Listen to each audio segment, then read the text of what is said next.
Hello and welcome back. I'm Natalie MacDonald and you're watching another Sydney Direct. We've headed south to Melbourne. Today I'm catching up with Matt Simpson at ThinkForex. We're discussing commodity currencies. Matt, thank you so much for taking the time to welcome us into your Melbourne office today.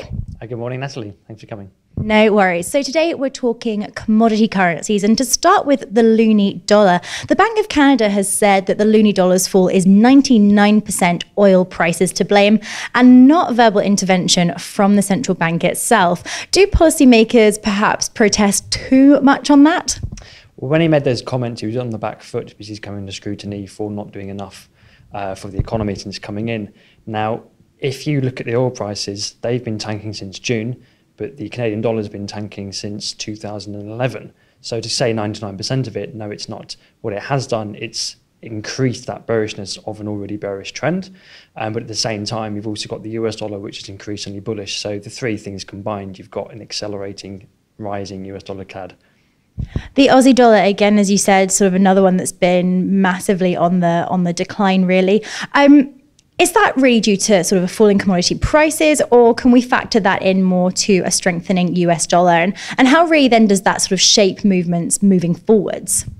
Well, it's two elements combined. If we take commodity prices, take quite a while to come through to the economy, and they're always going to have a decline. Commodities are going to weigh down the Aussie. But we've also got a strengthening US dollar as well at the same time. But if you're looking at how it's going to shape the rest of the year, for more retail barometer, you should probably watch the US dollar because that will move day to day, whereas commodity prices and the US dollar combined will have a greater impact as well. So as the year goes on, it's going to be a lower Australian dollar. It's going to be quite something significant to change the course of this trend at the moment. Even if we get a bounce in commodity prices, it's going to take, 6 to 8 months for that to have an impact on the Australian dollar. So not looking good. If we consider then one of the drivers, and that is China, perhaps, it was said that commodity currencies received a support level from speculation that the People's Bank of China is likely to implement an easing program. Is this simply building the case really for China as being a driver of this currency grouping? And how vulnerable does that leave commodity currencies if we consider sort of the concerns regarding China's growth? Well, it's twofold really, because whilst the commodity, there is a link there with China being a net importer of it, it's also a case of risk on, risk off. That if China sneezes, the rest of the world is going to catch a cold now. And if that happens, then risk assets such as the Australian dollar, they're going to get sold off as well. So if we do start to see continued slowdown in China, that's going to be an even graver scenario for the Australian dollar. Which of the commodity currencies then is your sort of pick for 2015, and who are you leaving on the shelf, as it were?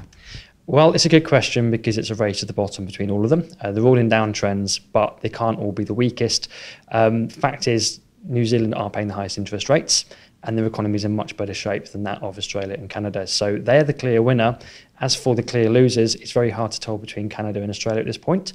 So if you look at the Aussie cut pair, it's horrible to look at. So I'd leave them both. So Kiwi dollar would get my bet for the least weakest of them all. Matt, thanks so much for your comments. Lovely to catch up with you in person. It was a pleasure. Have a great day. Those are certainly several currency stories we will continue to follow throughout the year. So our thanks there to Matt for his comments. That's all we've got time for right now, but I'll be back shortly with plenty more exclusive interviews right here from Melbourne, Australia. But for now, it's goodbye.